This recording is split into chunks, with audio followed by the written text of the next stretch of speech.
técnico operacional da Ecotraining e meu grande amigo Augusto César, do canal. Fala o seu canal.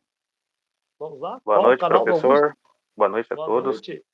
Como o professor disse, né? Ah, Augusto César, do canal Buzz Buzz Tecnodata. depois eu vou deixar o link na descrição dessa live aqui para vocês se inscreverem no canal do Augusto. Pessoal, se inscreva no canal do Augusto. Você gosta de vans, de ônibus, especificações técnicas de qualidade? Se inscreva no canal dele. Não é, Augusto? A gente gosta muito, nós temos DNA, né? Diesel na alma. E o assunto de hoje, o que nós iremos debater aqui hoje? O assunto de hoje aí é sobre motores, né? Como vocês podem estar vendo aí no título da matéria. Falar um pouco, né, sobre potência e torque. Ou seja, vamos falar de motores, mas com enfoque nesses dois itens, né? Algumas pessoas dizem, né? O torque é importante, é mais importante que a potência. Outra já fala, não, potência é mais importante que o torque. Será que é isso mesmo? É isso que a gente vai debater nessa live. É isso aí, pessoal. Lembrando, né, que são duas grandezas que trabalham lado a lado ali, né? O torque, na verdade, o torque é o quê, pessoal? O torque é força aplicada em uma alavanca, né? Que alavanca seria essa? Quando você tem ali o diâmetro, né, dos cilindros, a força de alavanca está mais relacionada com o curso dos pistões ali. Eu virei quem está assim, então do centro para cá você tem uma força de alavanca. Então a força X no momento da combustão, essa força de alavanca é amplificada ali pelo curso, né? Depende do curso ali dos pistões, você tem uma força de alavanca diferente. Isso depende também da força, né? No momento que tem a combustão daquela força que empurra o pistão para baixo. Então, torque é força aplicada em uma alavanca. Uma forma seria força vezes distância. E a potência seria como se fosse a manifestação desse torque em relação ao tempo, né, meu amigo Augusto? Exatamente, né? Fala boa noite aí, pessoal que está chegando agora, né? Pessoal, Boa noite, rapidinho, pessoal. antes de Obrigado. eu responder aí essa questão, o áudio meu e do professor tá bom, a imagem tá ok, né? A gente tá, pelo menos a minha internet, ela ultimamente anda meio complicada. Se tiver alguma falha aí, vocês dão um toque, tá bom? Avisa aí, pessoal. Tá tudo ok, então dá pra isso. Olá, Célia Dantas, minha mãe. Mãe, um beijão. Te amo. Minha mãe tá aí na live, olha que legal. Tá aí na live? Bacana. Mário Luiz, muito obrigado, Mário. Obrigado a todos vocês, Carlos Reis. Obrigadão, viu? Obrigado mesmo. Tá tudo normal, tudo legal com vocês aí? Áudio, tudo certinho? Se tiver alguma coisa, vocês avisam a gente. Tá bom? E aí, barulho também, né? Como se Barulho, tiver, aqui a cachorrada vai latir. é, não se Aqui, preocupem não, provavelmente vai acontecer no decorrer dessa live. E já aproveitando, né? É como o professor Anderson respondeu. A potência, na verdade, ele é um resultado do torque vezes a rotação, né? Quando a gente fala de motores. Se vocês forem pesquisar sobre potência, na verdade, as pesquisas vão apontar que ele é o resultado do trabalho, né? Em quanto tempo um determinado item, objeto, um veículo consegue realizar uma tarefa em uma certa quantidade de tempo. E isso seria a potência. Nos motores, tem um cálculo que você consegue chegar nesses valores e é isso que as fabricantes informam, né? Tanto é que vocês forem pegar lá os gráficos, né, de torque e potência, vocês vão ver que eles vão se multiplicando, mas só que chega um momento que o torque ele não consegue mais crescer tanto, ele acaba caindo num valor significativo e mesmo que você continue multiplicando pela rotação, a potência também vai parar de subir, né? Ou seja, os dois estão ligados intrinsecamente, então seria errado da nossa parte falar que um é mais importante que o outro. Não, na verdade os dois estão ligados de forma correlata. é isso mesmo. E lembrando, pessoal, nós temos motores aí com características de curva de torque plana, apenas a curva de torque plana, que eu vou dar um exemplo bem rápido aqui. O motor DC13112, que equipa o Scania 440 Euro 5, a curva de torque dele é plana, são 2.300 Nm de 1.000 a 1.300, porém a potência máxima, os 440 cavalos, estão disponíveis a 440 rotações por minuto. Agora vou dar um exemplo de curva de torque e potência plana. Vamos ter como exemplo aqui o motor D13C540 do Volvo FH540, que tem um torque de 2.600 Nm, de 1.050 a 1.450 RPM, curva de torque plano, né? 2.600 de 1.050 a 1.450, falando do Euro 5, e a potência máxima já está disponível já nas 1.450 rotações e se mantém assim até 1.900, diferente do Euro 6, que potência máxima ela vai mudou um pouquinho, né, os valores. O Euro 6, no caso, são os mesmos 2.600 km, porém partindo ali de 1.000 a 1.460, e a potência máxima de 1.460 a 1.800 e não a 1.900, como no Euro 6. Então nós temos notado, né, Augusto, que os motores Euro 6 aí estão trabalhando como é que eu vou falar para você? Tem até um exemplo interessante na Mercedes-Benz, tá? Eles estão trabalhando com a rotação da potência máxima em rotações mais baixas, baixas um né? pouco. E o torque também se manifestando cada vez mais cedo. Tá? Tudo em prol da eficiência, em prol da economia. Né? E no Enfim. caso aí, você citou a Mercedes-Benz, né? Acredito eu que o exemplo que o senhor quiser está no caso dos OM460 e dos OM407, do OM471, né? Disponíveis aqui no Isso. Brasil. O 510, no caso ali, que eram os 510 cavalos, né? Eles tiveram um decréscimo de 15 cavalos na potência máxima. Porém, aqueles 510 que se manifestavam a 1.800 rotações por minuto, hoje eles se manifestam a 1.600. Então você teve um decréscimo de 15 cavalos, porém a potência está chegando mais cedo, tá certo? Então a potência máxima está se manifestando aí a 1.600 rotações por minuto. E Tá? estamos vendo, né, Augusto, motores trabalhando cada vez com regimes de rotações mais baixos, né? Sim, os motores estão, que nem o senhor deu exemplo aí do 460, né? Na verdade, ainda continua com a sigla 51, mas era para ser no máximo sigla 50 aí, né? Já que houve um Questão de decreto, marketing, né? né? Mas, na verdade, o pessoal às vezes acaba só também analisando isso, né? Ah, pô, caiu, vai, 15 cavalos, né? Mas, que nem, abaixou de 1.800, no caso aí do antigo M460, para agora 1.600 rotações, ou seja, 200 RPM a menos. Mas você já pararam para analisar qual que é o torque disponível nessa rotação de 1.600 rotações? Tem isso também, né? Às vezes o Sim. pessoal ignora essas informações, né? De cabeça agora eu não vou saber, mas que nem teve um comparativo que eu fiz no meu antigo canal. Eu estou para disponibilizar esse vídeo novamente, só estou reeditando. Entre o 1721, chassis OF 1721, se eu não me engano, ainda nos modelos Euro 5, ainda na Euro 6. E o 17230 OD. O pessoal estava questionando, o 17230 ele é melhor porque tem mais Da potência e torque. Volkswagen. Isso, 17230 da Volks. Mas só que tem um porém. Apesar dos números deles serem melhores, a curva do 1721, de uma certa maneira, ela consegue ser mais planada, a curva de torque, do que o do 17230. É daí que às vezes vem aquela sensação, que eu já vi muito motorista comentando, que o 17230, que apesar de oferecer mais torque, você tem que dar mais rotação para o motor. Justamente por ele oferecer o valor de potência máxima em rotação maior também, né?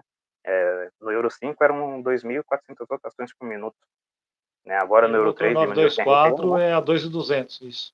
2.200. E como você aproxima, né, a faixa de torque da faixa de potência máxima, quanto mais próximo, mais você consegue manter a faixa de torque, vamos dizer assim, mais planada, ou seja, mais plana, ou seja, ela decresce menos, e com isso vem aquela sensação de empuxo maior. Por isso que muitas das vezes o motorista que vai conduzir ali o 1721 e o 1730 acaba, na prática, não sentindo tanta diferença assim no quesito condução. Claro, o 1730 ele vai sim oferecer um desempenho um pouco melhor. Não é que eu estou querendo aqui defender com unhas e dentes dos 1721, não é isso. Mas aquela sensação que os motoristas sentem do 1730 não oferecer tudo aquilo que ele se propõe, vem daí. A curva de torque dele, ela decrescer mais, justamente por causa da rotação ser maior. Por isso que ele tem 225 cavalos a 2.400 rotações por minuto. Porque a Volkswagen, no caso, que é o Motorman, né? O Motorman D08, para atingir aquela cavalaria, ela precisou esticar o motor ali ao máximo, um motor bastante girador. Diferente da Mercedes-Benz, né, que prefiro fazer algo um pouquinho mais enxuto. Né, claro, tem as características técnicas, né, do OM924, talvez ela não consiga fazer crescer tanto essa potência, mas de maneira resumida, essa sensação que os motoristas sentem, né, de apesar da diferença de potência e torque serem consideravelmente grandes, né, para o mesmo nicho, né, nicho de 17 toneladas, a sensação dos motoristas terem essa sensação vem daí, justamente por causa da curva de torque, de serem diferentes dos dois. E além disso, né, o 924 então, é o 4 cilindros, é o maior 4 cilindros do nosso mercado. Ele é 4,8 litros, né? Ele é 4,35% maior do que o 4,6 do motor Mann D08. Então, quando você tem, principalmente ali marcha lenta, essas coisas, você arrancar em marcha lenta, em baixas rotações, um motor com deslocamento volumétrico maior, ele tem uma ligeira vantagem. Né? Lembrando que as primeiras versões do D08 tinham uma turboalimentação de 2 estágios, né? Você pegar um exemplo aí do... Eu vou voltar no Euro 5 lá no 2480, você tem, inclusive eu fiz muitos treinamentos e assim, é um motor muito desenvolto, tá? O que ajuda também em gestão eletrônica Common Rail, um sistema muito moderno, né? E muita gente fala, é biturbo. Não, gente, biturbo é outro conceito. O que é biturbo? Suponhamos que eu tivesse aqui um motor V8, né? A 90 graus. Eu não vou abrir meu dedo a 90 graus aqui. Só para vocês entenderem. Quando vocês têm um motor V8 a 90 graus, é que tem 90 graus aí de ângulo entre as duas bancadas, né? Dos 4 cilindros. E quando você fala motor biturbo, seria um turbo compressor para cada bancada de 4, ou seja, os 2 turbos estão trabalhando concomitantemente, né, ao mesmo tempo. No caso de uma turboalimentação de 2 estágios, como acontece no D08, 280, eu estou dando o exemplo do Euro 5, 280, você tem um turbo menor, que vai até 1.300 rotações por minuto, então ele começa pegando lá embaixo, 750 até 1.300, tá? E de 1.300 até a rotação de potência máxima, que no caso são 277 cavalos a 2.300 rotações por minuto, até a rotação de potência máxima é um turbo maior. Tá bom? Então você não tem aquele problema de turbo lag, a turbina pequena enche bem em baixas rotações, depois a partir de 1.300 o turbo maior dá conta do recado. Lembrando que esse motor tem 1.050 Nm de torque, né? Lá embaixo, de 1.100 a 1.700. Então tem uma curva de torque bem plana, bem interessante. E se você pegar, eu fiz um treinamento, inclusive está no meu canal aqui, foi o primeiro treinamento de 2480. Nós estávamos numa situação, estávamos carregados ali com 15 toneladas, para o Kim, né, 24.280 um cliente meu, e ele caiu numa situação para cair para 900 RPM. Eu até falei para o motorista, agora vai ser, né, o tirar a teima do D08, ele alivia o pé. Se a agulha do contagiro não cair, rapaz, pode acelerar gradualmente, que ele vai crescer de novo. Mas, de feito, cara, eu fiquei impressionado com o torque naquele momento ali. E pelo tamanho do motor, né? Apenas um 6.9, mas realmente a turboalimentação em 2 estágios, olha a diferença, hein, pessoal? Turboalimentação de 2 estágios é uma coisa e biturbo é outra, tá? Porque quando você tem 2 estágios, o turbo menor trabalha até uma determinada rotação e o turbo maior assume depois daquilo ali, né? Daqueles valores ali de 1.300 até a rotação de potência máxima. Mas tem um desempenho bacana, viu? E sem falar no freio motor, MAN EVB, Exhaust Valve Brake, né? Que ali é o freio motor de escape, mais um atuador na válvula de escape para fazer o freio motor de descompressão. Tá bom? Lembrando que a Mercedes já usava esse conceito também, mas através de uma válvula top brake. Só que no M471, que está usando o Jake Brake, não usa válvula top brake. O Jake Brake ele tem um atuador também na válvula de escape para fazer o freio motor de descompressão. E é interessante, né? Porque ajuda muito, né, Augusto?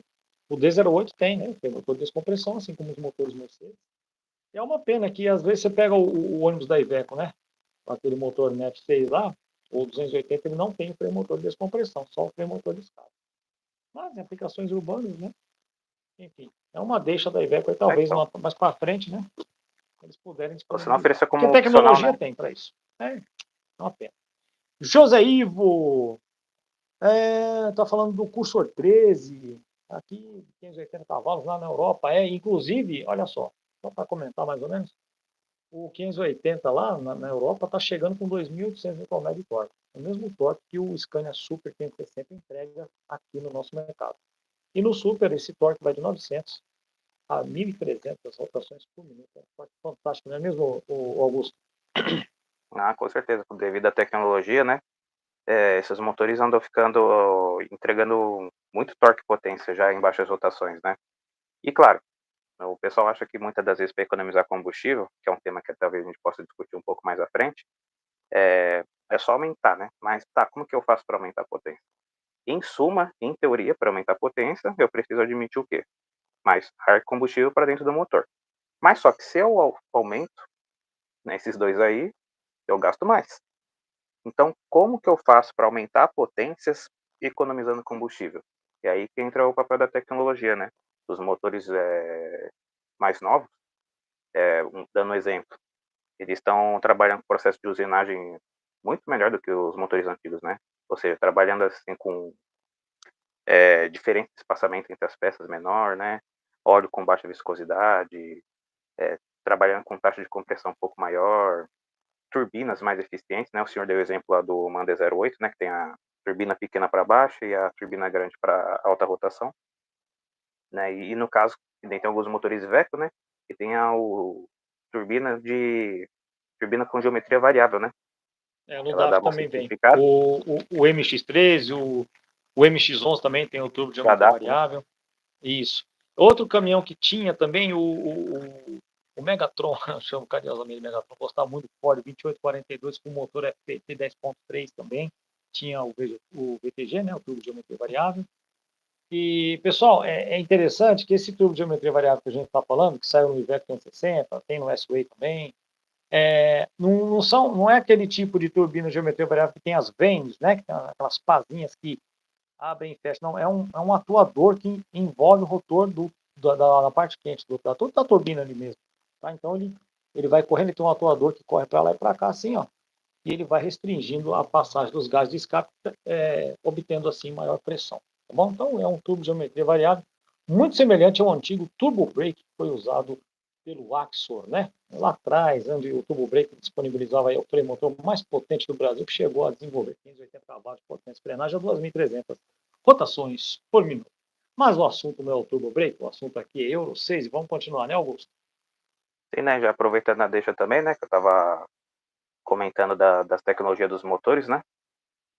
Outra coisa que também ajuda é extrair o máximo de rendimento possível do combustível, né? Que no caso a gente está falando do diesel, né? Que muitas das vezes, devido a um tipo de desenho, né? Que as fábricas adotavam antigamente, esse combustível não era todo otimizado. A gente pega como exemplo a Scania, né? Atualmente, os motores, você vê que a gente faz uma pistão com desenho diferente que otimiza a queima de combustível. E quando você otimiza essa queima de combustível, você consegue extrair a máxima eficiência dele, né? E com isso você consegue aí sim extrair mais potência injetando menos. E daí que vem Injetando mesmo. o consumo menor, né? Que não é Isso. simplesmente que o pessoal acha, tem operação severa, a gente precisa aumentar a potência para economizar menos. Não, não é assim. A gente tem que extrair o máximo desse combustível, o máximo desse motor, com base nisso aí que a gente está discutindo agora. É porque só aumentar a potência é aquela circunstância que o senhor dá nos seus treinamentos. Além de fazer queimar mais combustível de forma à toa, ou seja, desperdiçar, vai ocorrer aí também, no caso se o motor acelerar demais, tem queima de pneu, né? Queima de pneu não, os pneus acabam se desgastando, outros componentes como transmissão, relação do diferencial, as coisas acabam tudo indo para a cucuia. Porque principalmente esses motores mais modernos que entregam alto torque em baixas rotações, quando a gente fala alto torque em baixas rotações, né, então você tem muito torque com pouco pedal hoje em dia. Né? Antigamente você pega, vou dar um exemplo bem antigo lá, você pega um LK 141, um Scania 112H. Quem lembra do Scania?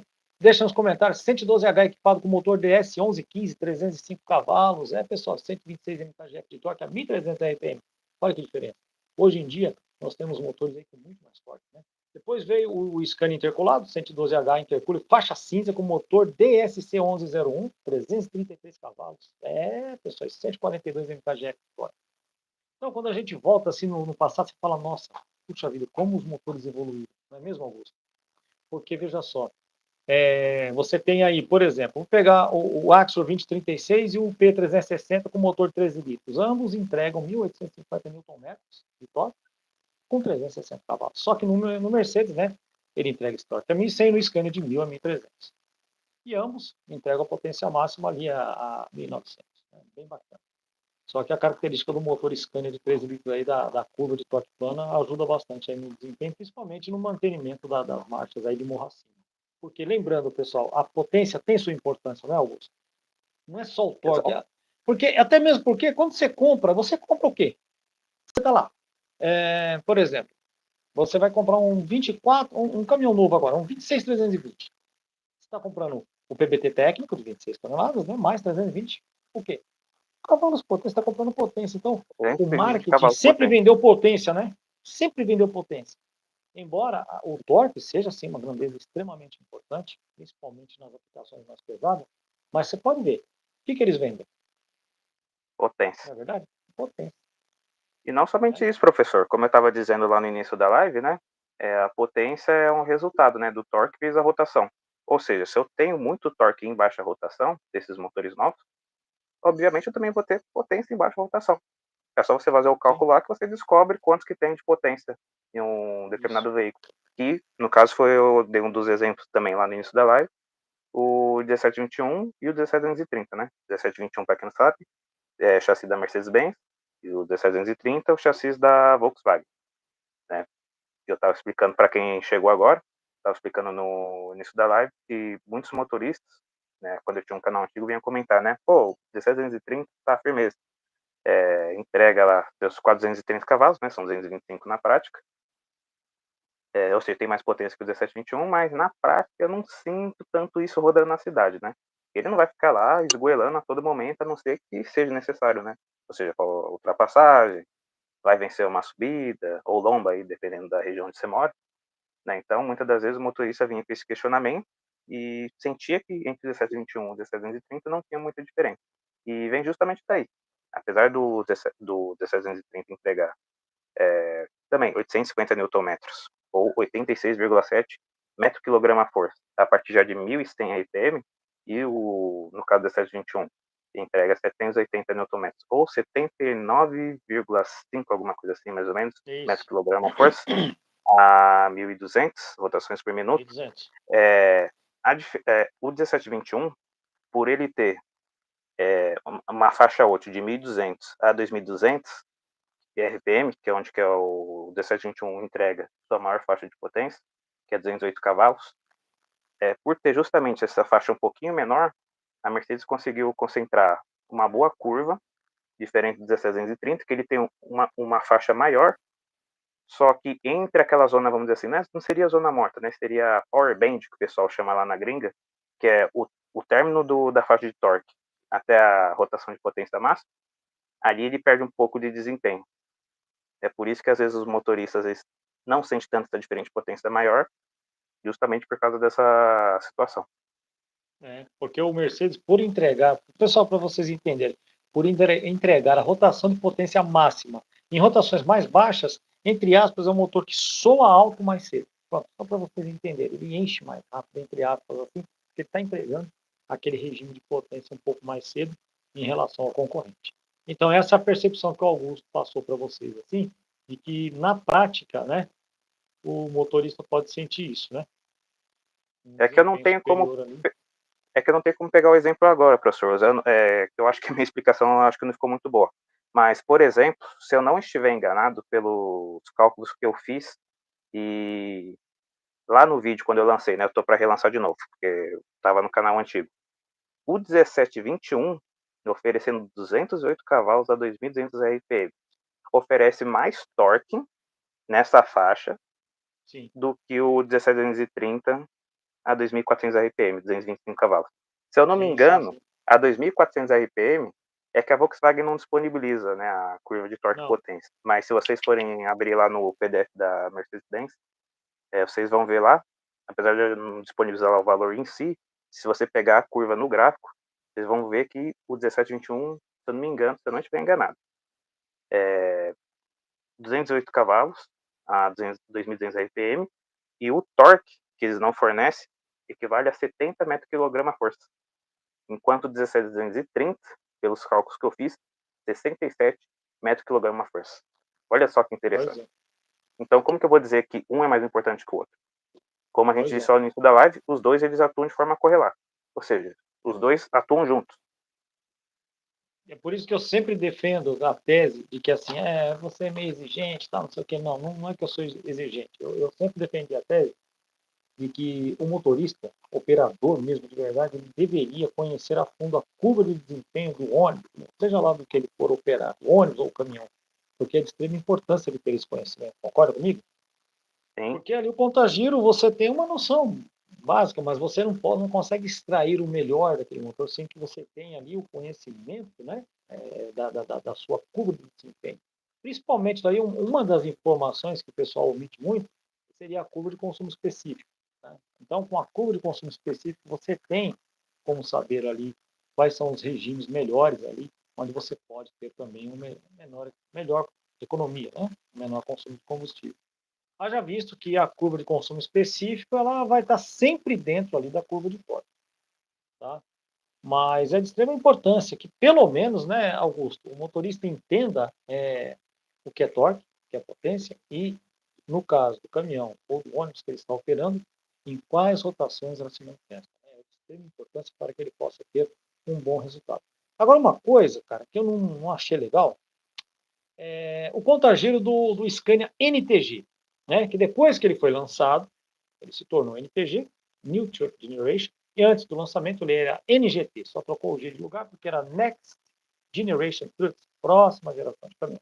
Depois que foi lançado, mudou, veio o G de lugar, ficou New Trucks Generation. Então o Scania NTG, eu não sei por que a Scania, que eu gosto muito da Scania também, tudo, a gente gosta de caminhão, gosta de todas as marcas e tal, eu tenho um carinho muito grande pela Scania também.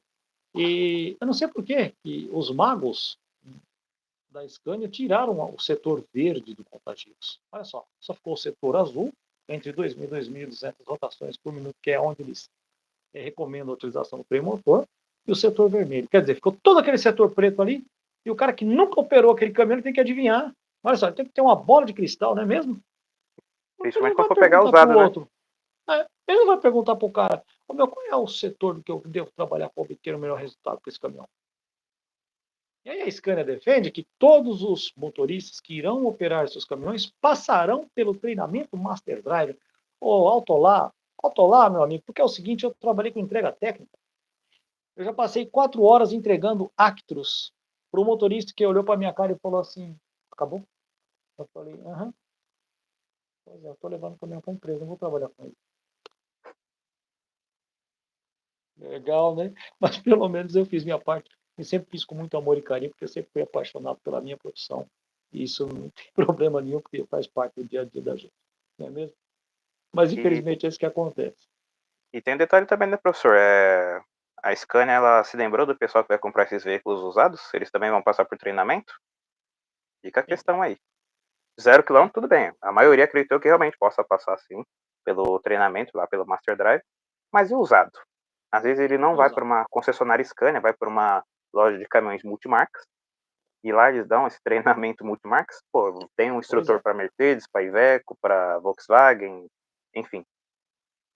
E eu tenho uma notícia para dar para vocês, né? Porque são tudo do grupo Traton, né? Que tá sobre os braços da Volkswagen, porque em alemão tem som de F. Brincadeiras à parte, pessoal.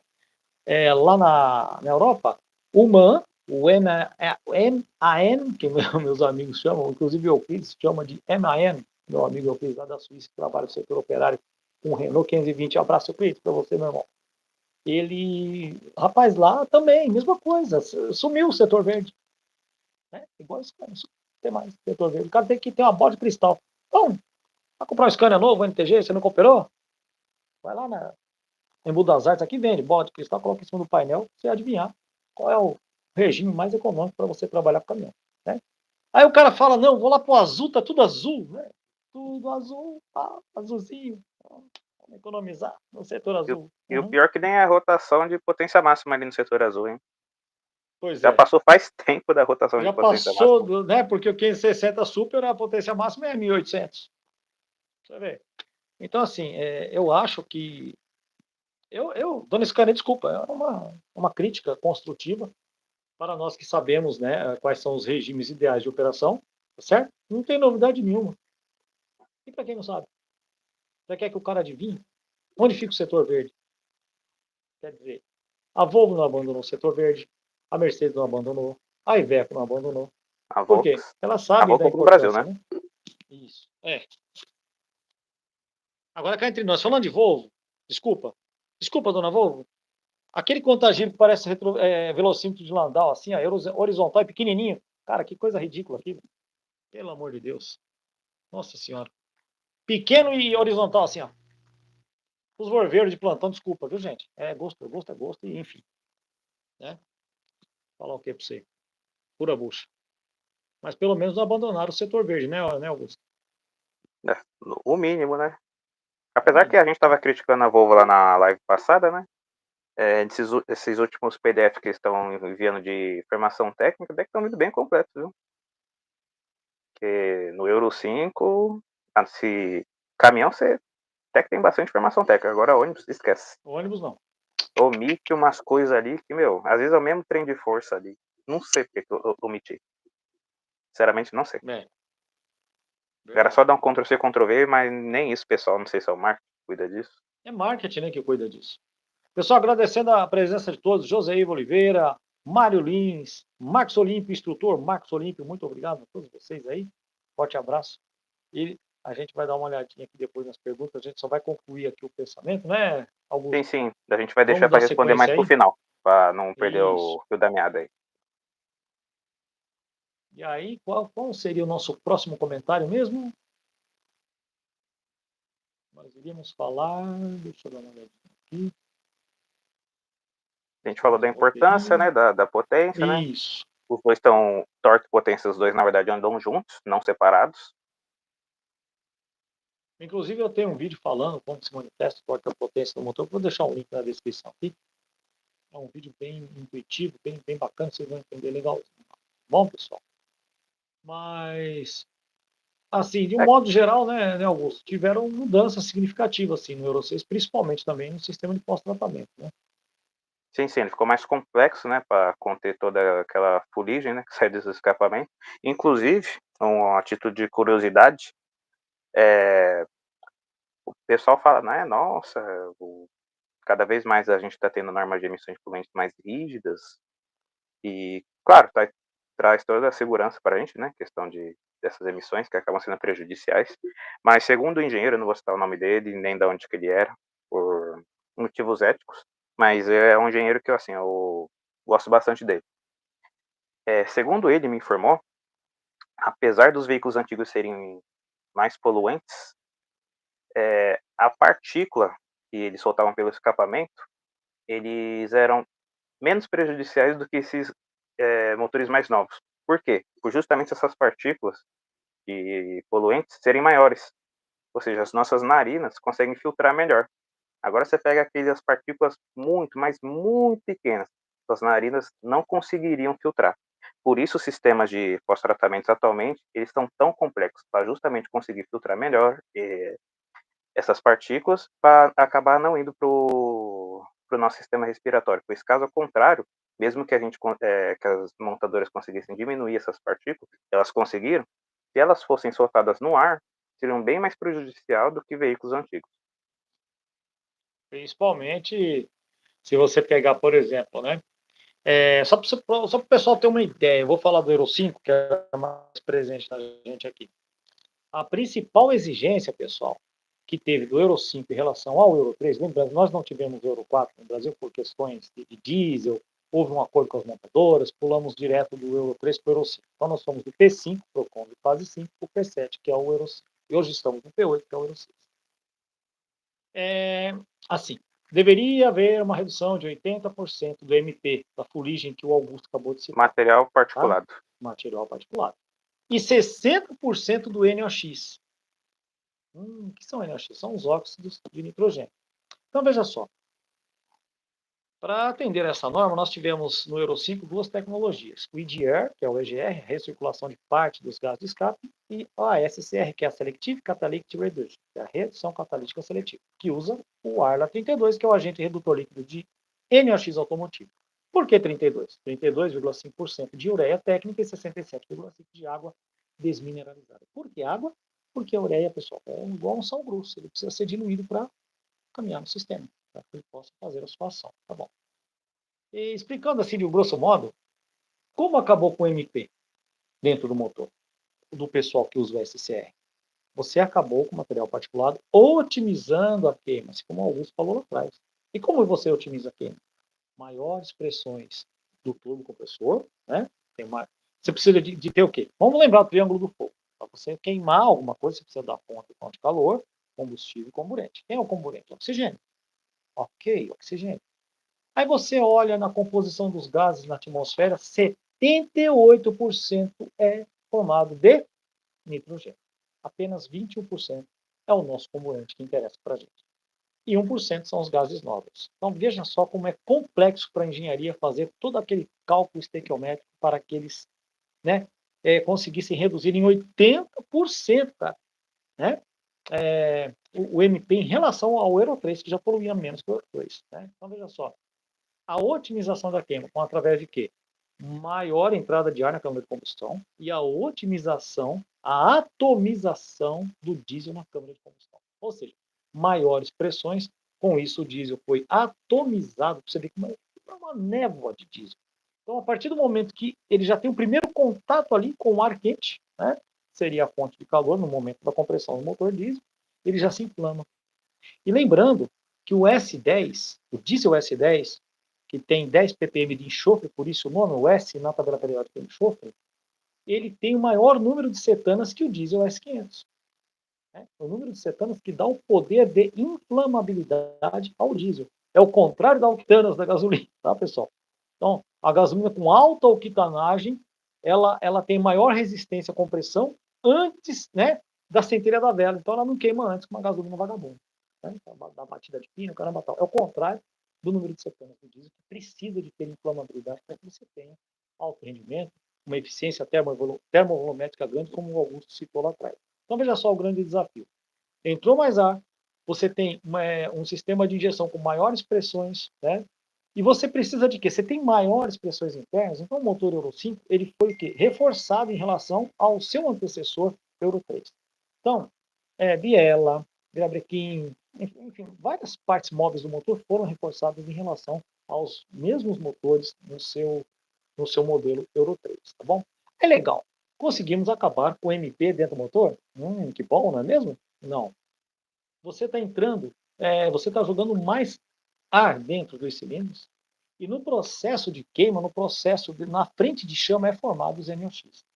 Então você acabou com o problema, né, o MP, porém você gerou outro maior, está gerando mais NOx. E aí o que acontece? É por isso que existe o sistema de pós-tratamento. Vai tratar depois. Vai tratar depois? E como é que o SCR faz isso? O SCR faz isso com a ajuda do Arla 32, pessoal. Bom, então você tem lá na unidade dosadora, né? Nós tínhamos uma unidade dosadora no início, uma unidade dosadora ar assistida. Aí você tem um módulo que comanda ali todas as informações dos sensores que estão no muffler ali, um sensor de temperatura de entrada, temperatura de saída, o sensor de NOx. Por que eu preciso de sensor de temperatura? Gente, enquanto um catalisador não atingir 200 graus, não injeta ar lá. Sabia disso? Por quê? Porque eu preciso de altas temperaturas para que o ar lá possa se hidrolisar.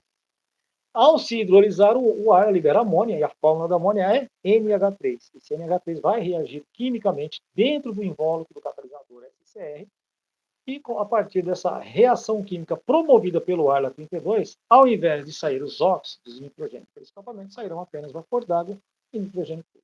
Essa é a mágica, explicando em simples palavras para vocês. É isso que acontece no sistema SCR. Então veja só, o grande Vivendo e desafio, aprendendo, né, hein? que as montadoras tiveram.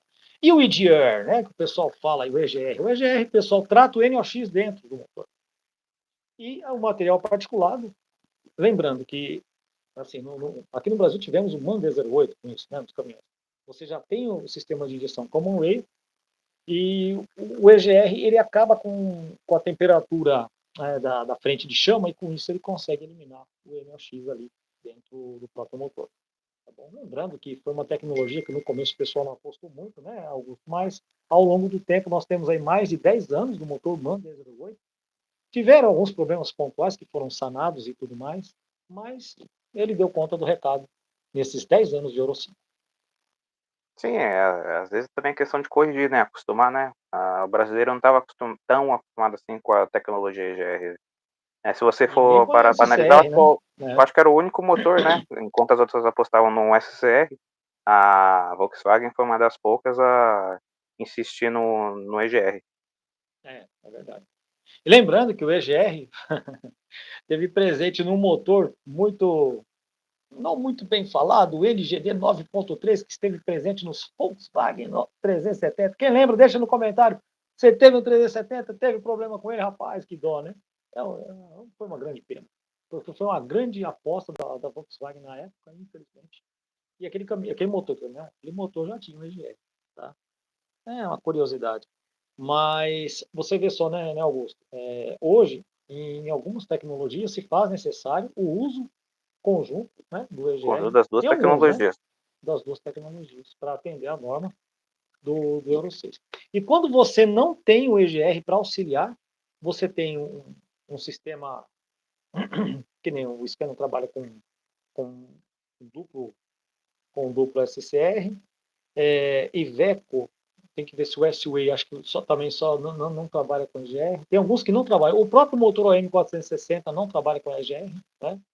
Só que esses motores que não trabalham com EGR, provavelmente o consumo do Arla 32 é um pouquinho maior.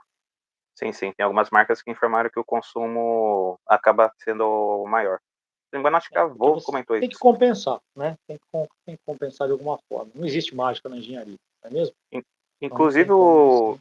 essa linha Manda 08 aí, ela também abandonou o EGR aí no Euro 6.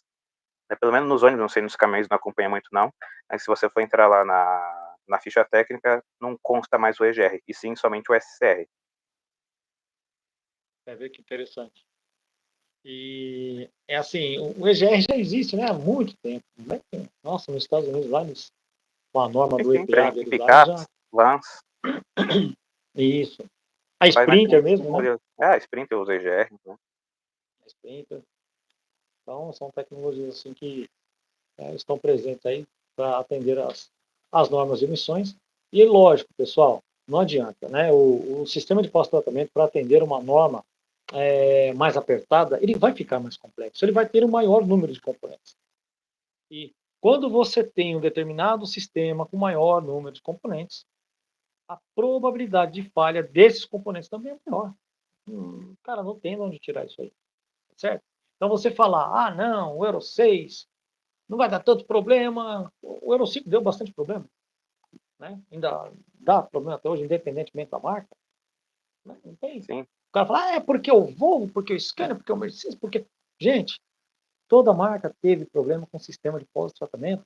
Ainda mais agora que nós temos, às vezes você precisa do ODC, que é o filtro de oxidação diesel, você precisa do DPF, que é o filtro de partículas diesel, você precisa do EGR, que é a recirculação, né, de parte do gás de escape, você precisa do ECR, tem até um filtro de amônia. Cara, tem uma série de coisas aí, uma série de sistemas de pós-tratamento que nós faremos uma live, se vocês quiserem, a respeito disso. Vamos pesquisar, vamos atrás, vamos correr atrás, ver qual sistema de pós-tratamento está sendo mais utilizado em cada marca, né, Augusto? A gente pode trazer e isso para o pessoal aqui futuramente, se o pessoal caso quiser, interesse para vocês, né? Se o pessoal quiser, a gente traz. Lógico que segmentado, tá bom? Porque nós temos um universo aí de aplicações, temos vans, temos ônibus, caminhões pesados, caminhões, né? Nós temos muita coisa aqui no mercado. Então, assim, para falar, a gente vai segmentar, claro, a gente vai pesquisar para trazer uma informação bacana para vocês, tá bom? Mas é bem interessante, né, Augusto? Porque os níveis de potência e torque a gente viu que, assim, torque aparecendo cada vez mais cedo, potência máxima também, rotação, aquela coisa toda.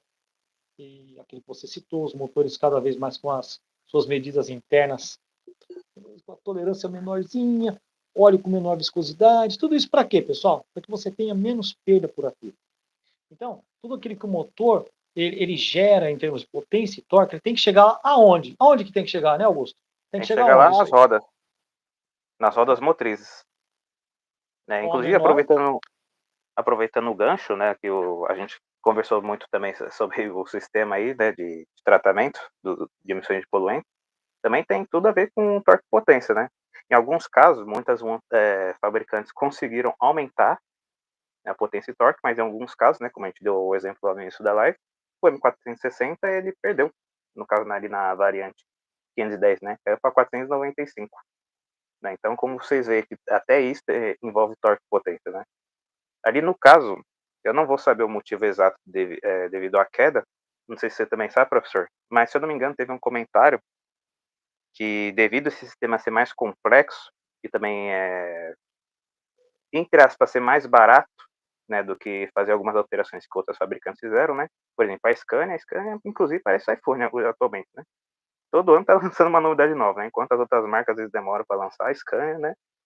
Às vezes não é nem questão de ano mesmo, né? Você viu, lançou linha Super, lançou linha XPI, um monte de linha aí.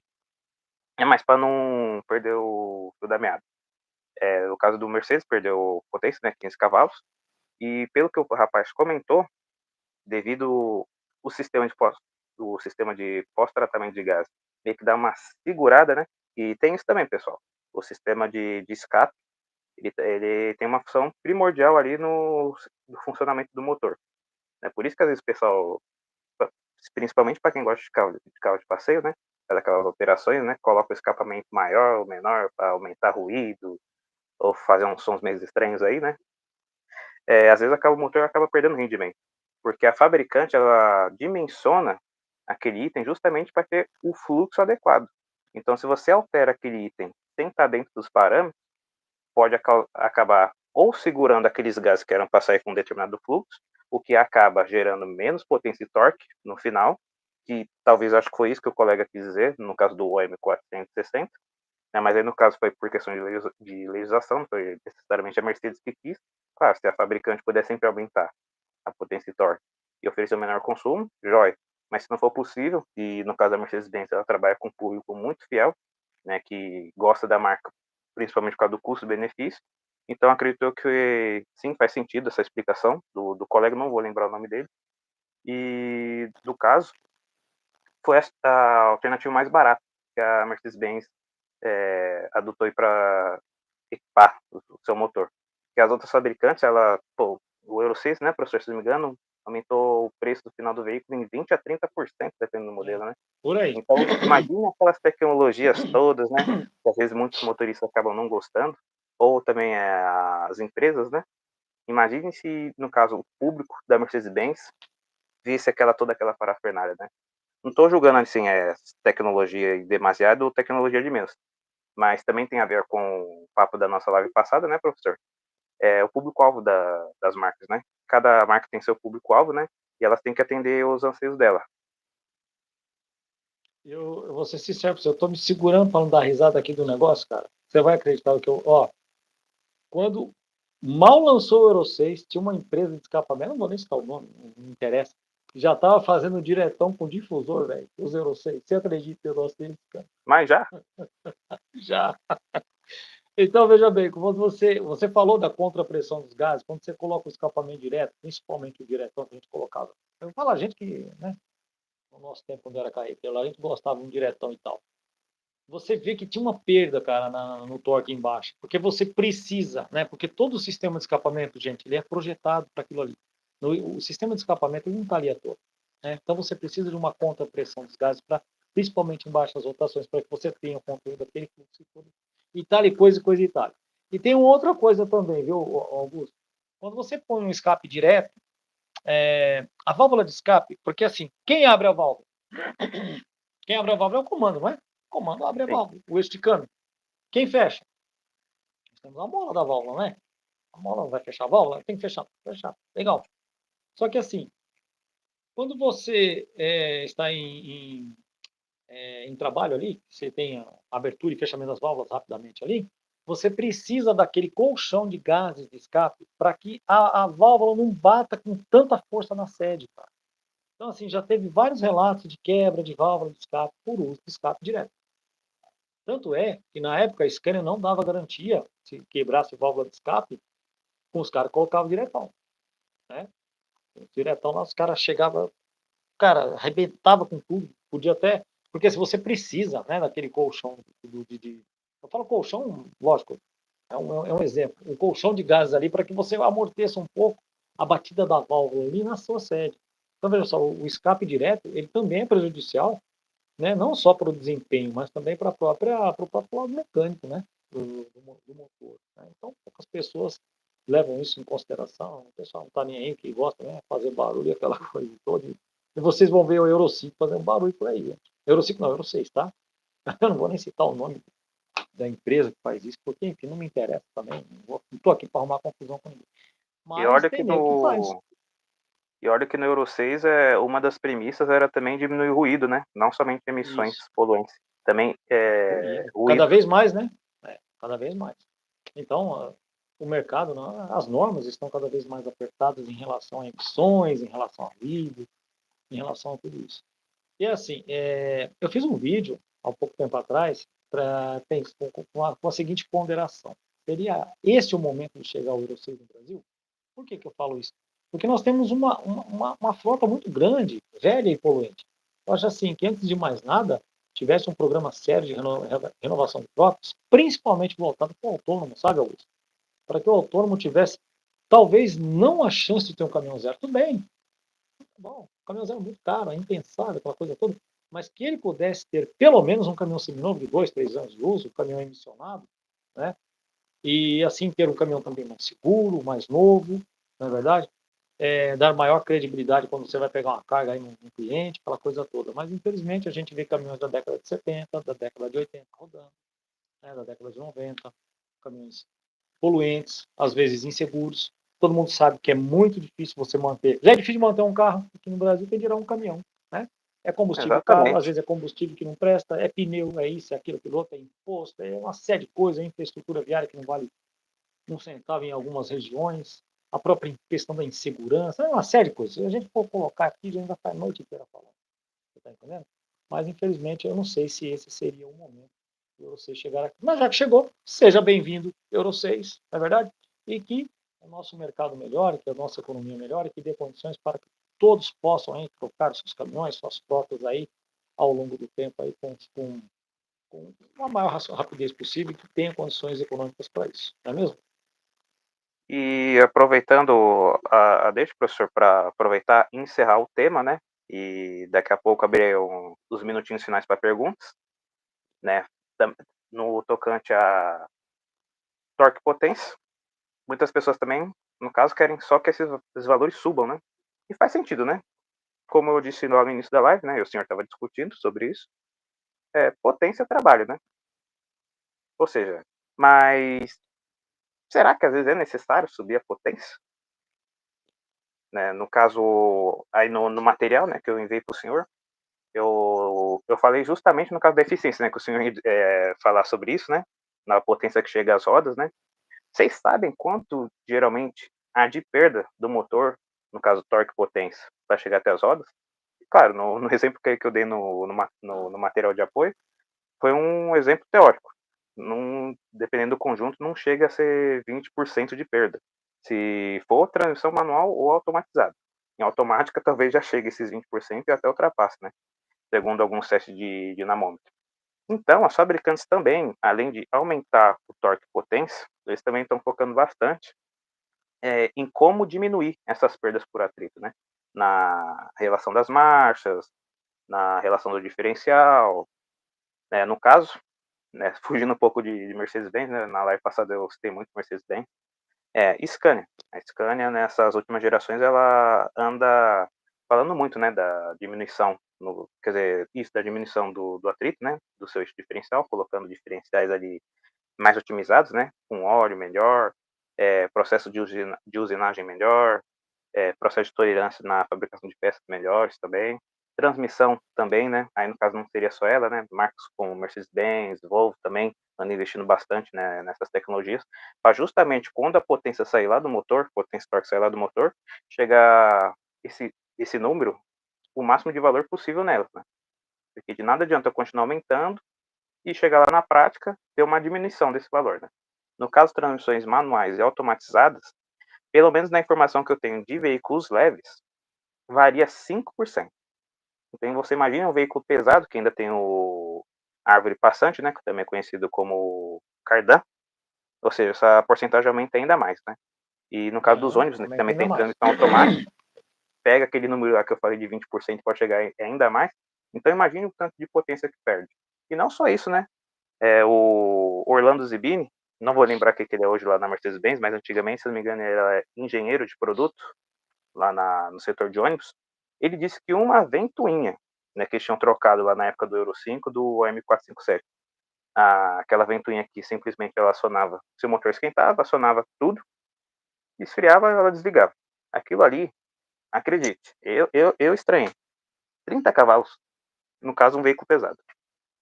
E na época eles trocaram, né, essa ventoinha por de acionamento viscoso. Ou seja, ele consegue otimizar melhor a energia. E a Volvo, lá durante a Latibus, nos ônibus ali da série B13, eles colocaram aqueles monte de eletroventiladores, né, que o pessoal, inclusive, não gostou muito, né, falando que ia gerar mais manutenção e tal. Mas do ponto de vista de eficiência, aquilo ali é a melhor solução possível. Porque ao invés de ter um só ventilador, eu tenho, se eu não me engano, ali, eu acho que era 4 ou 6 ventiladores, não vou estar lembrado agora, eletroventiladores. E, pô, se o motor está chegando a esquentar, não precisa acionar toda aquela parafernália que rouba 30 cavalos, segundo a Mercedes-Benz. Eu vou acionando um, depende da demanda, aciono o outro, e com isso eu consigo otimizar, né? Não só o consumo, mas o uso de energia oriundo do motor. Ou seja, essas perdas acabam sendo menores e com isso eu consigo entregar mais lá para as rodas. E não somente isso, também tem a questão do gerenciamento, né? Muita gente acaba esquecendo ele, mas o gerenciamento eletrônico dos motores tem sido cada vez mais eficiente também, né? Eles Cada precisam vez gerar melhor. vários cálculos para entregar o máximo de rendimento possível, né? Pô, tô vendo que Cada vez tem melhor. farol aceso, tem ar-condicionado, no caso dos ônibus, né? Aquele ar-condicionado rouba potência pra caramba também. Rouba E potência. varia dependendo de um modelo pro outro, né? E que nem tem as luzes, o ar-condicionado, que nem eu citei, tem a ventoinha, que também rouba potência, o alternador para carregar a bateria ou outras coisas. Então você vai ver, tem tudo isso roubando a potência do motor e pegando o número genérico, né? Por exemplo, nos caminhões, né? O pessoal fala, nossa, 560 cavalos, né? Mas na prática, esses 560 cavalos não chegam na roda. Chega bem menos, né? Se a gente fosse contar tudo isso que eu falei agora, então imagine quanta potência que deve chegar ali, né? Então não É é só verdade. aumentar, é tentar otimizar é, esses periféricos, né? Como a ventoinha, e fazer com que chegue mais às rodas, né? E também citando o exemplo da Scania, tem também questão de peso morto, né? Eu nem sabia que tem Isso. isso no tanque de combustível. Para mim, o tanque é de 50 litros, vai consumir 50 litros, mas não, tem uma zona morta ali dentro. A Scania conseguiu otimizar isso. É isso mesmo. E assim, falando de caminhão, né? O Scania Super, vamos pegar o Super 560 que está tendo excelentes valores aí, cara, de potência e torque, aquela coisa toda. Inclusive, teve uma pergunta aí pergunta sobre consumo de ar, aquela coisa toda. Você entendeu? É assim, eu acho que um dos grandes trunfos desse novo modelo é, sem sombra de dúvida, a nova caixa G33CM. Eu vou falar para você por quê. Você tem ali uma range normal de 12 velocidades, onde a primeira marcha tem uma relação de 16,16 para 1. 16,16. Ou seja, se você pegar a CL, que é a Crawler Low, da GRS 905, que é 16,41, ou seja, a primeira marcha normal, a primeira, ela já é bem parecida com a primeira trator da GRS 905. Tá? A última marcha, a 12ª, é o quê? É 1 para 1. Então você tem uma range principal ali de 12 velocidades, você tem um câmbio de 12 marchas. Porém, olha a sacada dos caras, velho. Vai vendo. Você tem uma primeira trator de 20,81 para 1. É uma baita de uma primeira trator. Não chega perto da primeira, da C1, da primeira trator, daquela iShift Crawler Gears, que é 32,04, que é a relação mais curta do mercado até o presente momento. Tudo bem, mas é uma baita primeira trator, cara. 20,81 para 1. E aí vem a grande cereja do bolo, a 14ª marcha, que seria a overdrive, de 0,78. Então, além disso, essa caixa ela tem um sistema de lubrificação otimizado, não tem anéis sincronizadores, ela é mais leve em relação à GRS 905, né? Ela é bem mais leve, não estou lembrando aqui ao certo, mas eu acho que é uns 60 kg mais leve que a GRS 905, é uma caixa mais leve. Ela também é um pouquinho mais curta, né? Você não tem anel sincronizador,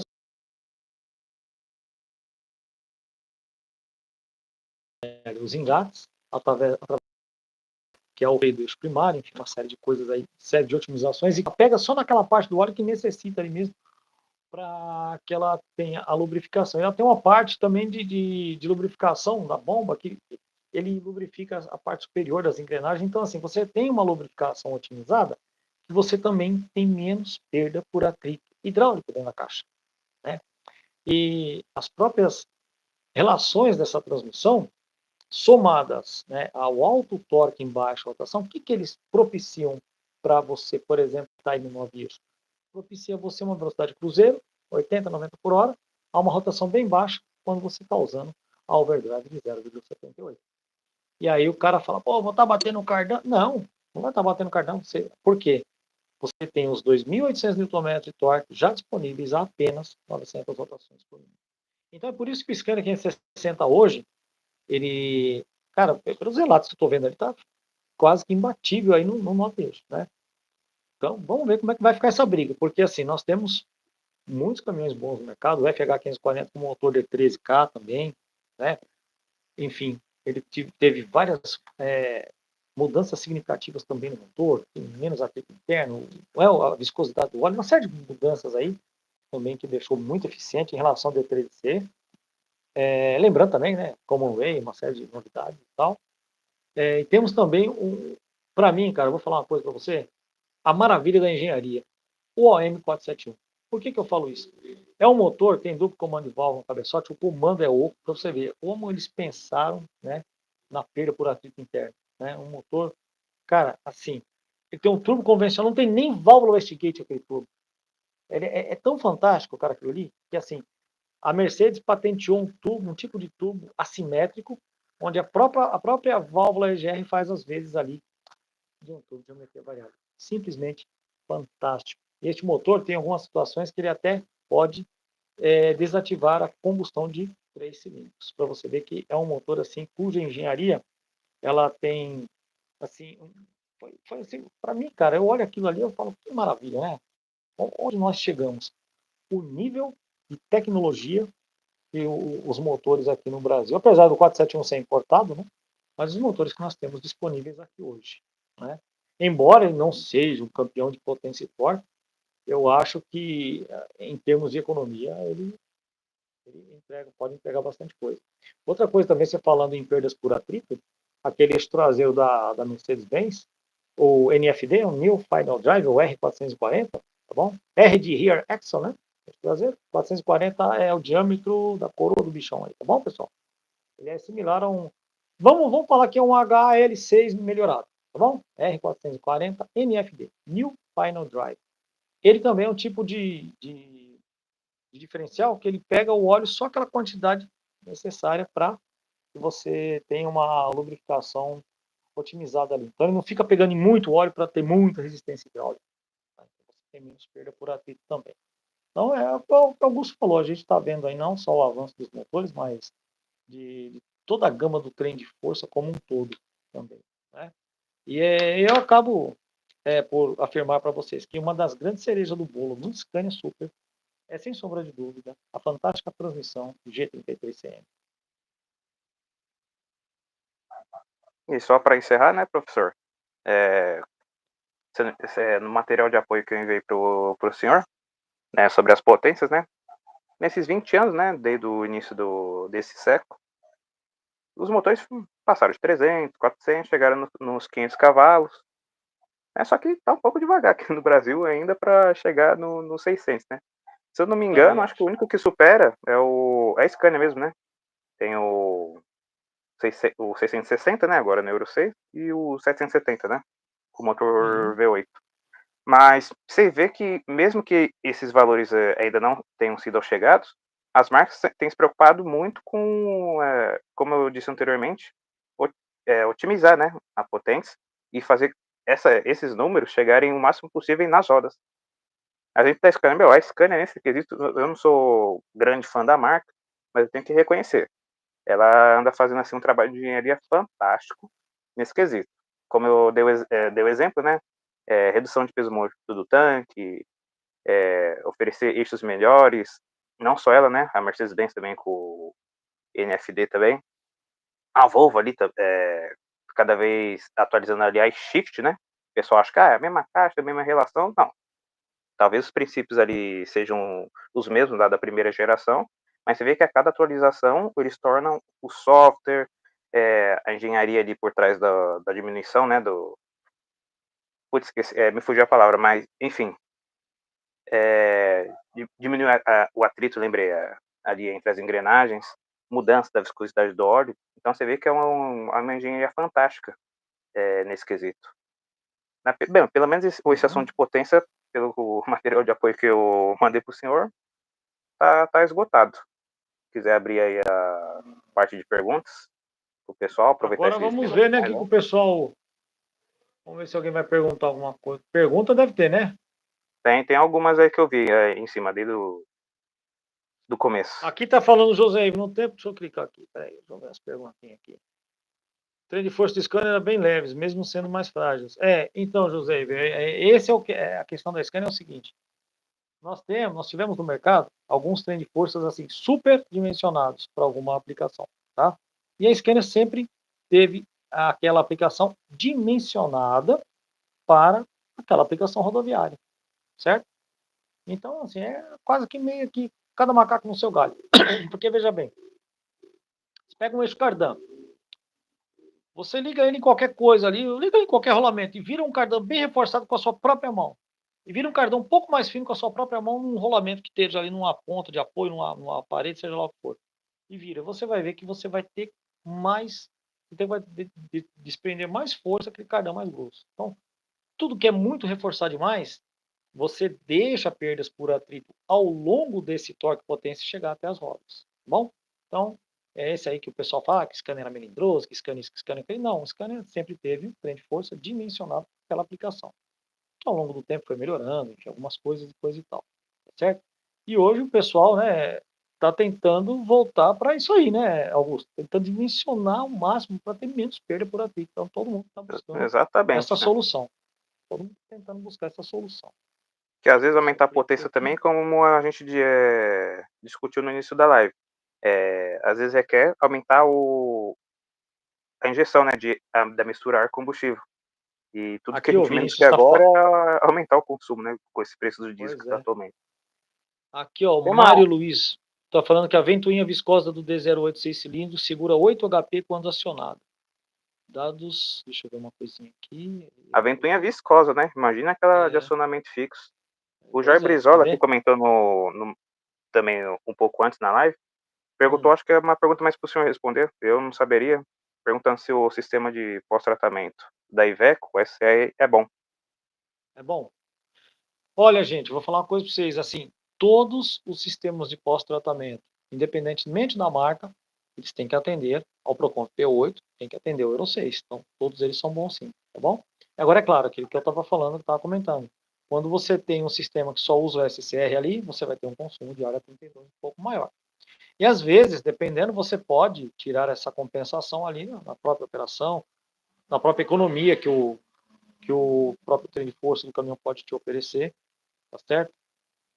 Na própria, entre aspas, né, simplicidade, por ter um sistema a menos, né, de pós-tratamento, enfim, tem uma série de coisas, porque na engenharia, né, Augusto, não tem só ganha-ganha, né, então sempre tem Sim, aquela sim. coisinha e tal, coisa e tal, que nem quando eu fiz a minha certificação C-Sales, né, que é certificação dos consultores de vendas, quando eu estava na concessionária da Enigmas, inclusive, muito obrigado aí pelos anos que eu passei lá. Eu tenho uma profunda gratidão por todos os lugares que eu trabalhei, tá certo? Que a gente sempre aprende, sempre leva alguma coisa.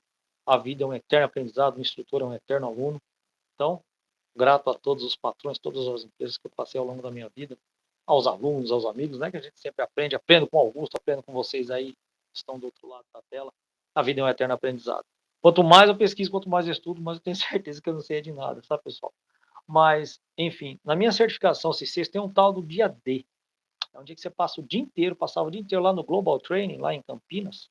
Infelizmente, parece que fechou. A gente vai passar tudo para São Bernardo aqui. E era um dia inteiro de pergunta, cara. Entendeu? Aí você tinha lá uma manhã para você ter as perguntas, várias, de todos os módulos do C6 que você tinha passado. E aí tinha a entrevista com os dois auditores lá. Cara que você nunca viu na vida, né? Não era seus professor não, nego velho. Era auditor mesmo. E aí me colocaram uma questão, tá? Você é o futuro consultor de vendas Mercedes-Benz? Eu falei, sim. Pois bem, nós temos aqui o 2541, nós temos o 2536, nós temos o 2544. O cara olhou para mim e falou assim: rapaz, eu estava tremendo igual vara verde. Em quais aplicações você me indicaria? Eu falei, meu pai do céu, agora o cara me pegou mesmo. Falei, rapaz, eu vou ser bem sincero com você, eu já fui carreteiro, tá bom? Então vamos lá. Seguinte, 2536, eu indicaria uma topografia plana, tá certo?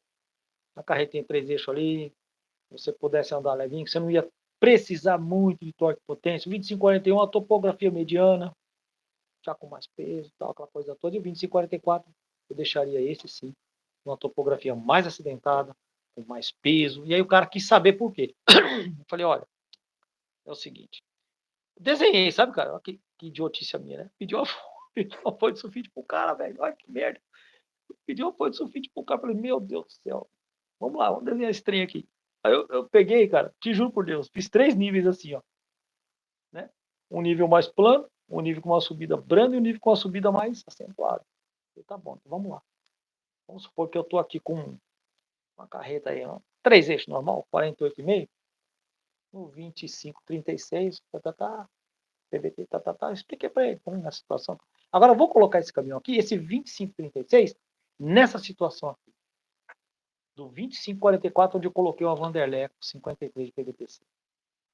Aí a coisa começou a ficar mais interessante. Falei, por quê? Porque é o seguinte, mesmo consumindo mais por minuto, ninguém é idiota, potência não vem de graça, não é, Augusto? Você acabou de falar. Como é que Exatamente. você vai arrancar 440 cavalos do mesmo motor que rende 360 sem gastar uma gota de diesel a mais, cara? Isso não existe. Não existe mágica. E outro motor, né, como o meu amigo Evandro Furin comentou, o Evandro Furin também tem um canal, eu vou deixar o link aí, fala muito de caminhão antigo, um engenheiro fantástico, amigo meu, e um dia eu vou marcar uma live com ele, especialista em caminhão antigo, gente finíssima. E ele fala a verdade, o motor cara, tem a questão térmica, não é verdade? Porque quanto mais potência e torque você está gerando, maior o quê? Maior maiores pressões internas e maior temperatura, certo? E maior o que também, gente? Maior consumo de combustível. Ou você acha que o 440 tem o mesmo consumo que o 360? Não. Só que, veja bem, se eu colocar esse 25 360 na condição do 2544 com a Vanderlei 53 PBTC, o que eu vou ter? Eu vou ter o quê? Maior número de troca de marcha, ele vai ficar mais tempo subindo, mesmo consumindo menos por minuto do que o 2544. No final das contas, eu terei um consumo maior. Então, veja bem, existe aplicabilidade para potência e torque. Lembrando que o Augusto falou, eu preciso da potência. Por que eu preciso da potência? Potência é a grandeza física que faz com que eu fique menos tempo subindo, gente. Tá certo? E aí, quando a potência não puder fazer mais nada pelo meu caminhão, vai prevalecer a grandeza torque. Mas é aquilo que o Augusto disse. Nós precisamos, em dado momento, da potência. Tá certo? Então, ali naquele momento, cara, eu arrisquei tudo. Pedi... Nossa, eu falei, meu Deus, esses caras tudo fera, o engenheiro da Mercedes. E eu fazendo esses desenhos, não de louco aqui. Quando eu acabei a explanação, o cara olhou para mim, estendeu a mãozona, parabéns. Estávamos esperando por essa resposta. Eu, obrigado, Senhor Jesus. Saí de lá certificado. Mas assim, cara, você vê, né? Tudo tem a sua aplicabilidade. Tudo tem a sua aplicabilidade, não tem jeito. E lógico, numa condição de topografia mais plana, o 2536 vai entregar, sim. Desde que tenha ali a mesma relação, né, de diferencial, aquela coisa toda, e vai entregar melhor economia, lógico. Porque vai ser um motor que não está sendo tão solicitado ao extremo. Não vai ter muita injeção ali, né, de combustível, porque potência e torque, cara. Quanto mais potente, a potência não vem de graça. Não é verdade? Você precisa de Exatamente. quê? Mais energia. Da onde vem a energia? Ah, Do no tanque de combustível, combustível. misturar combustível. Não é verdade? O Então, ar, em teoria, vem de tudo é graça, uma né? Mas o questão. combustível já não vem. É. E aí você falou uma questão, o Augusto, assim, que eu defendo piamente, a questão dos 600 cavalos. Cara, eu acho ridículo, perdão, olha, sinceras desculpas aos fabricantes, montadores, eu acho ridículo 9 eixo no Brasil, cara, com 540, 560 cavalos. Cara, para mim, na minha opinião, tinha que ter no mínimo 600 cavalos, no mínimo, né? a dona Volvo trazer lá da Europa um D16, né? Na verdade? Ah, mas vai pesar mais, a tara do caminhão, caramba, tal, não sei o quê. Não, que trouxesse também uma legislação lá daquele eixo dianteiro com aqueles pneus extra largos para aumentar um pouco mais a tara dos caminhões aqui no Brasil. Né, Augusto? Sei lá, cara, flexibilizar, otimizar essa questão. Porque, veja bem, eu não acho tão seguro, né, você ficar arrastando fila de morro acima, cara. Você me desculpa. Eu Tá também não, entendendo? fora Eu não acho que uma coisa ninguém assim tão merece, né? segura. Ficar atrás de uma carreta, às vezes a 20 km por hora. 400 e... Né, você está com 440, com 480, por exemplo, você está com um caminhão na faixa de 440, 480 numa LS, numa, sei lá, numa Vanderlei, por exemplo, atrás de um trem desse aí, velho. Seu cara vai ficar numa agonia danada para passar. Você entendeu? E às vezes, aonde ele está, infelizmente, você sabe, nós temos rodovias aí que não são tão seguras assim. Isso pode incitar aí uma ultrapassagem indevida, às vezes, sei lá, é uma coisa, gente, assim, é segurança. Né? Ó, professor, mas 600 cavalos, 600 cavalos, velho, para 9 eixos? É, eu defendo piamente 600 cavalos no mínimo para 9 eixos. Entendeu? Porque, cara, é questão de segurança. E até mesmo seria uma questão de economia. Aquela questão que acabamos de falar isso aqui. Entendeu? Ah, mas vai gastar mais por minuto. Lógico, criatura. Claro. Você acha que 600 cavalos vai vir com o mesmo tanto de diesel que você tem lá no 540? Não. Você precisa de mais energia. Se você precisa de mais energia, a energia está onde? Está no tanque. Vem de lá. Não é verdade? Só que você fica aí uns tempos subindo, mesmo gastando mais por minuto. Percebe? Então, assim, tem uma questão de segurança, questão de própria economia, longevidade do próprio engenho, longevidade do motor, tá certo? Que você teria um motor maior, obviamente, né? Você não ia extrair tudo isso de um 5, 13 litros. Você teria aí, por exemplo, a Cummins tem um X15 Performance Series e Efficient Series lá nos Estados Unidos. A Volvo tem o D16 dela. A Mercedes tem um OM 473. Não, os argentinos têm. Olha que coisa linda, rapaz. Nem a gente tem isso No aí. site entra no site da Mercedes Argentina, tem uns 630 lá, rapaz. Vem das Alemanhas e nós não tem. Ô, Los Hermanos, passou a perna em nós aqui, rapaz. E aquela cabinona bonita, é? Rapaz, vou apanhar dos meus amigos da Mercedes, mas bem. Aí o pessoal fala, Dantas, o nosso mercado é único. E é verdade, né, cara? Infelizmente. Você já imaginou trazer um bichão desse para cá, um 630, com essa norma que nós temos aqui de peso, né? Aí você mete um OM 473, um motor de 15,6, 16 litros praticamente, na frente ali. Quer dizer, aí ia incidir na tara, aí perde em tara, perde isso, perde aquilo. Às vezes inviabiliza uma operação por causa de uma norma aí de peso, né? Que poderia ter é que eu falei para vocês, tem uma norma europeia lá que você coloca aqueles pneus extra largos na dianteira que você pode passar na balança com, acho que é 7 toneladas e meio, uma coisa assim. Aqui no Brasil são 6 toneladas, né, meu dianteiro. E para o senhor Então, ver às como vezes, o motor... nossa legislação está atrasada, né, professor? É que Pois nem, é. por exemplo, o pessoal está discutindo essa questão das picapes também, né? Por exemplo, as picapes estão crescendo de tamanho, de peso, só que o PBT não pode crescer porque aí vai para a categoria C. E aí? É, E a legislação até agora nada, né? Tanto é que, por verdade. exemplo, o pessoal compra uma RAM aí, em teoria não pode passar de 90, né, que a maior parte, 90 km por hora, né, que a maior parte das É, rodovias aí, pelo menos duplicadas, tem essa velocidade máxima para veículos pesados. Ah, é veículo 90 pesado por hora. perto de um Scania? Pelo amor de Deus. Aí o Compra o cara bichão compra daquela uma... cavalaria ali e não pode andar. Aí o cara compra uma RAM 2500 documento caminhão. Quer dizer, não vamos longe não, vamos longe não, vamos longe não, vamos lá. Vamos voltar na espírito aqui. Você pega uma 311 caminhonete, aí vai para 415, a Euro 5 a antiga lá, caminhão. Basicamente a mesma coisa, mas um é B, outro é C. Você vê que coisa, cara. Então, são coisas assim que inviabilizam, né? Certos tipos de aplicações. Uma pergunta aqui, ó, do Jair Brizola, ele perguntou aqui, ó. Parabéns, professor, obrigado, Jair, grande Jair. Fala do motor FPT Fiat Powertrain do S-Way 13 litros. Então, nós falamos aqui que o FPT Cursor 13, que na verdade, pessoal, esse motor, curiosamente, o FPT Cursor 13 nasceu nas pranchetas da Nissan Diesel. Olha que bacana. Inclusive tem no Planeta Caminhão, o Sérgio fez uma entrevista com o André Faria, né, que é engenheiro da FPT, e contou toda a história fantástica desse motor. Inclusive, a ordem de injeção dele é 142635. similar a muitos motores japoneses, como o motor Renault K13C.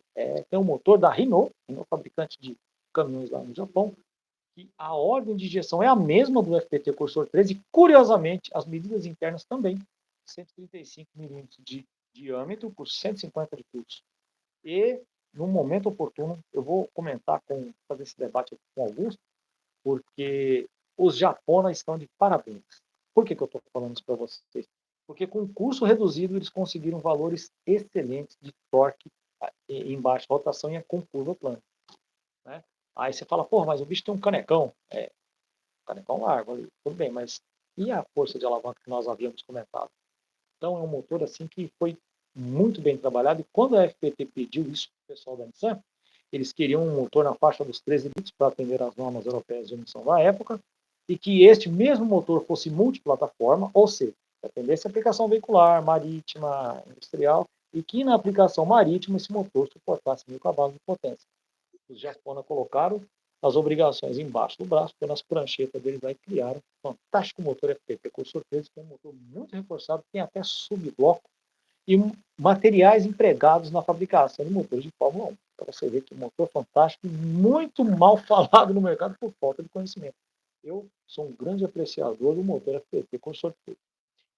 Aí tivemos aí também, vou deixar para outra live esse assunto, negócio de consumo, aí tem muita coisa a ver com resistência interna, porque quando você faz um motor reforçado, ele pesa mais, as peças, tarará, vamos deixar isso para depois, mas é um excelente motor, e nessa nova versão está otimizado, injeção eletrônica como veio, né, o Augusto, e agora está com a nova ZF Traction também, então teve várias melhorias aí no trem de força, no sistema de injeção, e está com o freio motor mais potente do mercado, 610 cavalos de potência de frenagem. Bacana, né? É isso aí. Vamos ver se tem alguma perguntinha aqui de alguém. Nossa live já está chegando ao fim. Me fizeram lembrar da faculdade. Coisa boa. Obrigado, Mário Luiz. É isso aí. Bacana, né? O que mais aqui? Tudo bem? Minha mãe. Obrigado, mãe. Beijão. Te amo também. O que mais aqui? Os motores. O Marcos Olímpio. Grande instrutor Marcos Olímpio. Os novos motores 471 e DC3 estão ficando muito... Não, deixa eu chamar de novo aqui. Está o meu some aqui. Ficando frágil com peça de plástico, até parecendo que querem fazer motor de brinquedo. Não é, que assim, tem algumas partes que eles podem fazer com plástico industrial, né, eles otimizam o peso do engenho. Então, aquelas partes móveis, não, aquilo ali, eles não vão fazer com plástico, não, mas cai. O que eles puderem fazer, coletor de admissão. Coletor de admissão.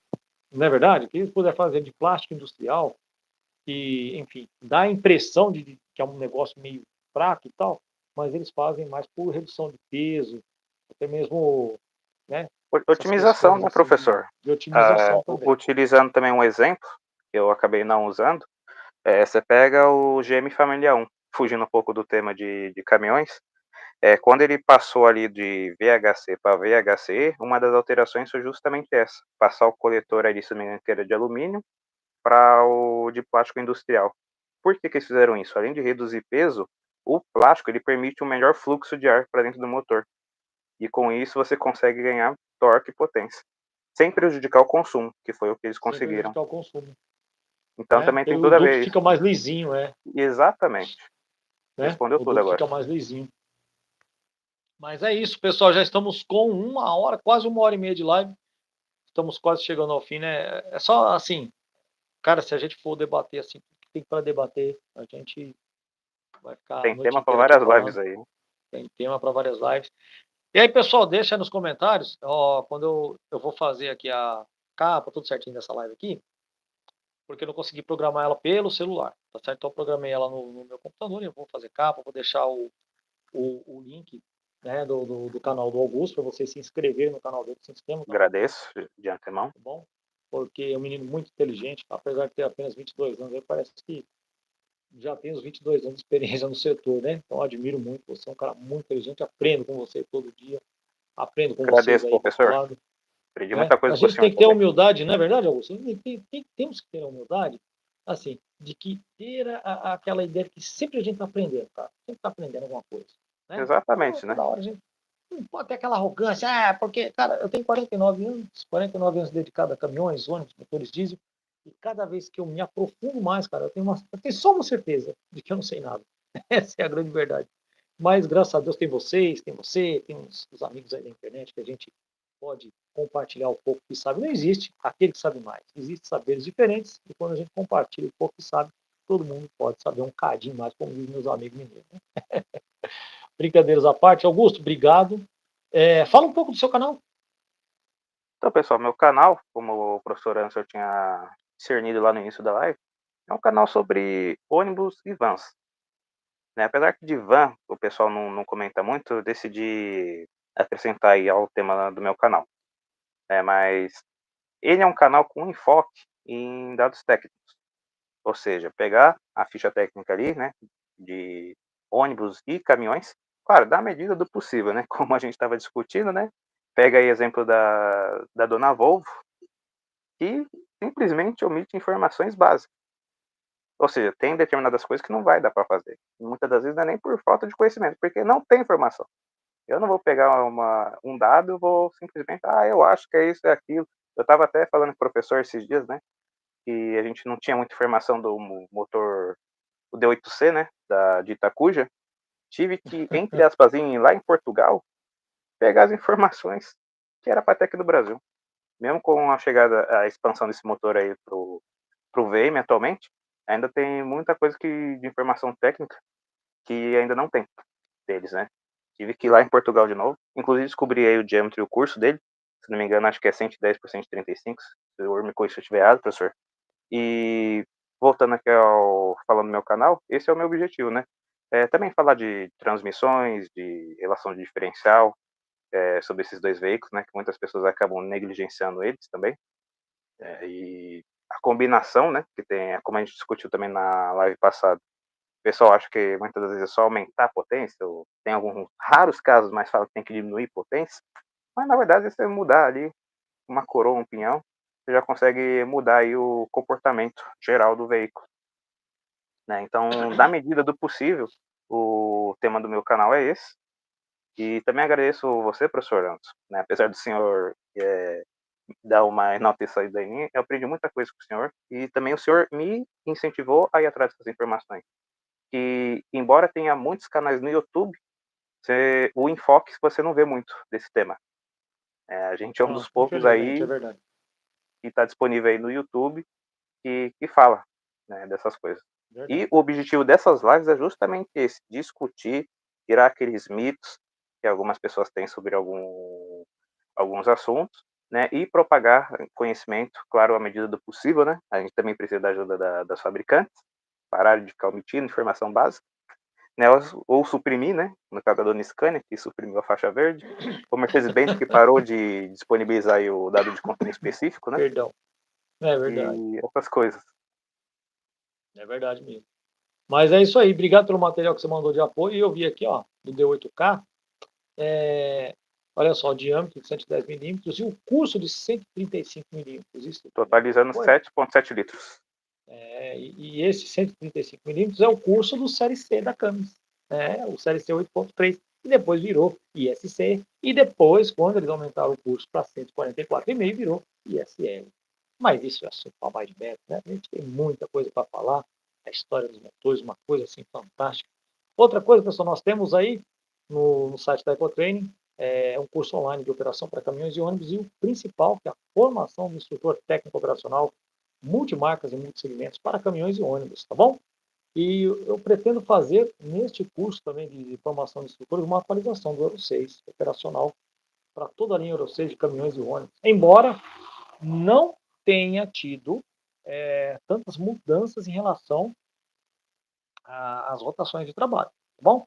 Só em alguns casos específicos ali tem uns toquezinhos, aquela coisa toda, onde você usar uma overdrive, onde deixar, por exemplo, no Scania mesmo, que eles mataram a pau com aquela caixa como nós falamos aqui, né? E vamos ver a briga como é que vai ficar, né, Augusto? Porque o Euro 6, a briga tá acirrada, né? Tá bem acirrado. Você falou tudo agora. A briga tá acirrada, entendeu?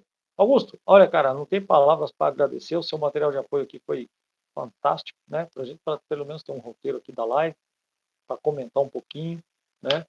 E um assunto polêmico, né? Dos 600 cavalos que não chega. Aí você fala, pô, mas não tem o Scania 770, é outro mundo, cara. Você vê 770 aí a rodo no 9 eixo? Não. Não, são um Aquilo segmento de nicho, né? ali é um segmento de nicho, para quem tem sobrando demais, né? Como o Tem um FH caminhão, ótimo, 750, né, por exemplo. Acho que nem também, tem na mais FH verdade, 750. baita caminhão. Cara, ali é o sonho do novecheiro, né? Você acha? Pelo amor de Deus, cara, aquilo ali. Só que assim, eu defendo isso, né? Que para aplicações de 9 eixos deveria ter uma regulamentação, deveria ter uma lei. Não tem lei para tudo? Não tem lei para tudo aqui nesse país? Tem uma lei para regulamentar. Filhão, você vai puxar um 9 eixo? Beleza? 600 cavalos para cima. Mas... Não. 600 cavalos para cima. Tá? Ou no mínimo Questão bom de. senso, né? Às vezes precisava É, nem de lei. Infelizmente o Brasil é a terra da lei e nenhuma delas acaba muitas das vezes sendo cumprida na prática. pois é. Infelizmente, nós não somos um país de topografia plana como a Argentina, em algumas partes lá, como a Austrália, né? Cara, aqui às vezes você está num lugar quando você. Onde eu moro, por exemplo, você não está de cara para cima, você está de cara para baixo, cara. Você entendeu? Então a topografia é muito acidentada, nós temos muitas serras, você entendeu? Dentro de bairro, cada subida íngreme que você fala, meu Deus do céu, vai subir mesmo aqui. Ônibus mesmo, né? Você vê muitos ônibus aí aqui em São Paulo que passam cada perrengue. Eu vou falar uma coisa para você, cara. É coisa feia. Mas, Augusto, mais uma vez, cara, muito obrigado. Obrigado pelo material de apoio, obrigado por estar sempre colaborando com o nosso canal. Tá certo? Eu acho que a gente tem que somar aí esforços, somar os esforços para que a gente possa levar a informação de qualidade para a turma. Né? Quando eu não souber de alguma coisa, nem você, eu tenho certeza que a gente vai atrás de quem sabe, vai pesquisar. Convidar Para um quem pessoal aí está também, né? trazer, vamos Pra fazer a convidar o live. pessoal para a live, né? E Vamos gente convidar na o live pessoal para fazer aí uma live. que merece a gente chamar também, hein? Não vou dizer não, Vamos mas o chamar. rapaz aí parece que sabe É, das coisas, hein? vamos chamar sim. Quer ver? Deixa eu ver uma coisa aqui, deixa eu ver se tem alguma coisa aqui. José Ivo está sempre com a gente. Edilson, muito obrigado. Mário Luiz também. André, muito boa live sobre essa questão da omissão do contagírus. Realmente é algo muito estranho de se entender, é verdade, né? Infelizmente, né? Não é a escolha da Scania. Quem somos nós para falar que eles estão errados, né? Mas é uma opinião nossa aqui, minha e do Augusto, que eles não deveriam ter suprimido a área verde do contagírus. Uma outra informação também importante, gente, que eu acho, que é a pressão do tubo. Porque a pressão do tubo ela vai demonstrar para você como está sendo solicitado o engenho, como está sendo solicitado o motor naquele momento. Quanto maiores pressões internas, maiores são suas solicitações também. Tá bom? E é isso, Augusto. Brigadão. Já estamos com 1h30. Daqui a pouco o YouTube derruba a live aí da gente. Gente, obrigado. Muito obrigado mesmo. Aqui nós temos DNA, como Agradeço diz também. a alma. Obrigado, Augusto. Você é um cara, ó, nota 10, te admiro muito. Né? Gosto de falar isso publicamente, porque eu tenho orgulho de ver pessoas que se inspiram na gente. Eu me inspirei lá atrás no meu grande amigo José Carlos Lamper, que foi um dos maiores instrutores da Scania, né? E quando lá atrás era carreteiro, que eu participei do Master Drive, eu vi ele dando aula, eu falei, cara, esse cara é fera, cara. Puxa vida, eu queria tanto um dia, pelo menos ser a metade dele. Eu tô conseguindo ser um terço. Um terço. Um dia que eu ser a metade, eu vou ser um instrutor de verdade. Lamper, beijão pra você, meu irmão. Muito obrigado. Você me inspirou a ser o que eu sou hoje. Eu aprendi com todos vocês e aprendo a todo momento. Gente, fiquem com Deus. Forte abraço. Obrigado, Augusto. Obrigado a todos vocês. Agradeço, Se inscreva professor. no canal e se inscreva no canal do Agradeço a Augusto todos também. aí também. Uma boa noite. Um abração a todos.